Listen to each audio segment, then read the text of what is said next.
ಮಲೆನಾಡು ಶಿವಮೊಗ್ಗದಲ್ಲೇ ಮಳೆ ಇಲ್ಲದೆ ಕಂಗಾಲಾಗಿದ್ದಾರೆ ಎಲ್ಲರೂ. ಜೂನ್ ಅಂತ್ಯ ಆದರೂ ಕೂಡ ಶಿವಮೊಗ್ಗದಲ್ಲಿ ಮಳೆ ಇಲ್ಲ.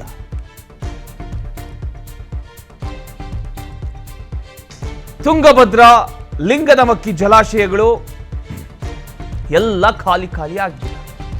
ಕೆಳಮಟ್ಟಕ್ಕೆ ತಲುಪಿದೆ ಜಲಾಶಯಗಳ ನೀರಿನ ಮಟ್ಟ.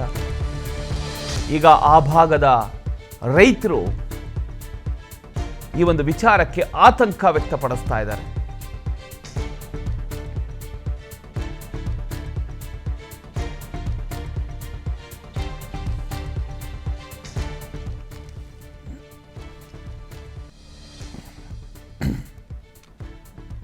ಗರಿಷ್ಠ ಮಟ್ಟ 1819.00 ಅಡಿ.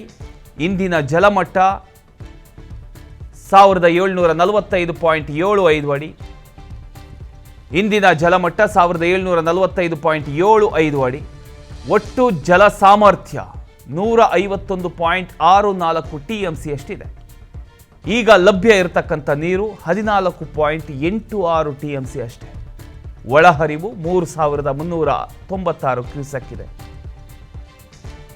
ಹೊರಹರಿವು 4535 ಕ್ಯೂಸೆಕ್. ಮಳೆಯ ಪ್ರಮಾಣ 36 ಮಿಲಿಮೀಟರ್ ಇದೆ ಅಷ್ಟೇ.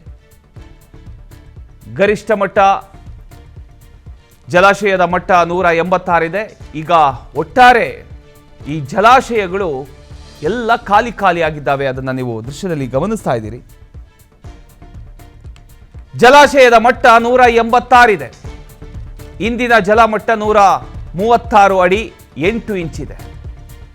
ಒಟ್ಟು ಜಲ ಸಾಮರ್ಥ್ಯ 71.535 TMC ಅಷ್ಟಿದೆ. ಲಭ್ಯ ಇರತಕ್ಕಂಥ ನೀರು 24.674 TMC.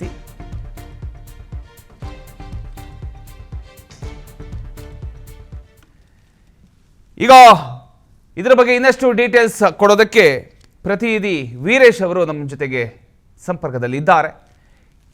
ಈಗ ನಾವು ತುಂಗಭದ್ರಾ ಜಲಾಶಯವನ್ನ ನಾವು ನೋಡ್ತಾ ಇದ್ದೀವಿ. ಎಲ್ಲ ಖಾಲಿ ಆಗ್ತಾ ಇದೆ. ಈ ಒಂದು ವಿಚಾರಕ್ಕೆ ಆ ಭಾಗದ ರೈತರು ಈಗ ಆತಂಕ ವ್ಯಕ್ತಪಡಿಸ್ತಾ ಇದ್ದಾರೆ. ಒಟ್ಟಿನಲ್ಲಿ ಈ ಒಂದು ವಿಚಾರದ ಬಗ್ಗೆ ಏನು ಹೇಳ್ತೀರಿ ಅಂತ ಇನ್ನಷ್ಟು ಅಪ್ಡೇಟ್ ಕೊಡೋದಾದ್ರೆ.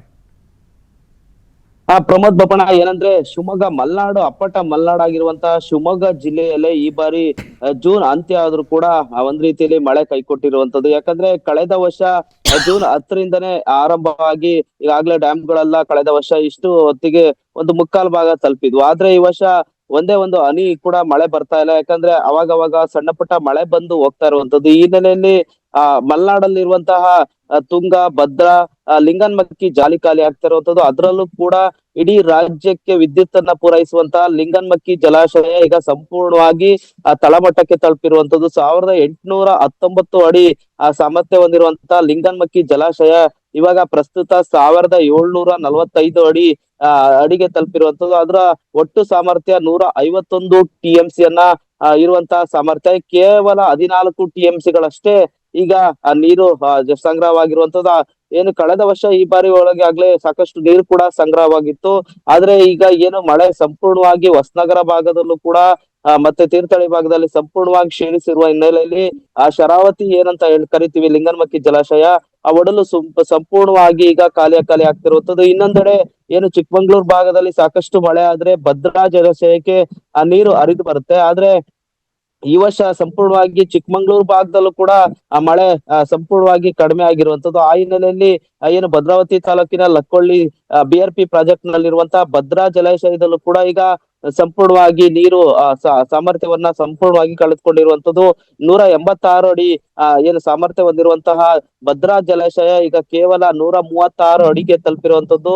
71 TMC ಸಾಮರ್ಥ್ಯ ಹೊಂದಿರುವಂತದ್ದು ಈಗ ಕೇವಲ 24 TMC ಅಷ್ಟೇ ಸ್ಟೋರೇಜ್ ಇರುವಂತದ್ದು. ಈಗ ಏನು ಈ ಭದ್ರಾ ಜಲಾಶಯವನ್ನೇ ನಂಬಿ ಸುಮಾರು ಶಿವಮೊಗ್ಗ, ದಾವಣಗೆರೆ, ಚಿತ್ರದುರ್ಗ ಈ ಭಾಗಗಳಲ್ಲಿ ಸಾಕಷ್ಟು ರೈತರು ಆ ಭದ್ರಾ ಜಲಾಶಯನೇ ನಂಬಿ ಜೀವನ ಸಾಗಿಸ್ತಾ ಇರುವಂತದ್ದು. ಅಂದ್ರೆ ಅವರಿಗೆ ಇದು ಪ್ರಮುಖವಾಗಿ ನೀರಿನ ಮೂಲವಾಗಿರುವಂತದ್ದು. ಆ ಜಲಾಶಯ ಕೂಡ ಈಗ ಒಂದ್ ರೀತಿಯಲ್ಲಿ ಸಂಪೂರ್ಣವಾಗಿ ಖಾಲಿ ಆಗಿರುವಂತದ್ದು. ಅಂದ್ರೆ ಮಲ್ನಾಡಲ್ಲೇ ಕೂಡ ಈಗ ಏನು ಚಿಕ್ಕಮಂಗ್ಳೂರು, ಶಿವಮೊಗ್ಗ ಭಾಗದಲ್ಲಿ ಸಂಪೂರ್ಣವಾಗಿ ಜೂನ್ ಅಂತ್ಯವಾದ್ರೂ ಕೂಡ ಮಳೆ ಕೈ ಕೊಟ್ಟಿರುವಂತದ್ದು. ಈ ಹಿನ್ನೆಲೆಯಲ್ಲಿ ಇಲ್ಲಿರುವಂತಹ ಜಲಾಶಯಗಳು ಸಂಪೂರ್ಣವಾಗಿ ದಿನದಿಂದ ದಿನಕ್ಕೆ ಬರಿದಾಗ್ತಿದೆ. ಮಳೆ ಕಳೆದ ವರ್ಷ ಸಾಕಷ್ಟು ಮಳೆ ಬಂದಿತ್ತು. ಈ ಬಾರಿ ಏನ್ ಜೂನ್ ಮಧ್ಯಂತರ ಅವಧಿಯಲ್ಲೇ ಸಾಕಷ್ಟು ಮಳೆ ಬಂದ ಪರಿಣಾಮವಾಗಿ ಡ್ಯಾಮ್ಗಳೆಲ್ಲ ತುಂಬಾ ಹಂತಕ್ಕೆ ಬರ್ತಾ ಇತ್ತು. ಆದ್ರೆ ಈ ವರ್ಷ ಏನು ಕೇವಲ 500-600 ಕ್ಯೂಸೆಕ್ಸ್ ಅಷ್ಟೇ ಭದ್ರಾ ಜಲಾಶಯಕ್ಕೆ ಬರ್ತಾ ಇದೆ.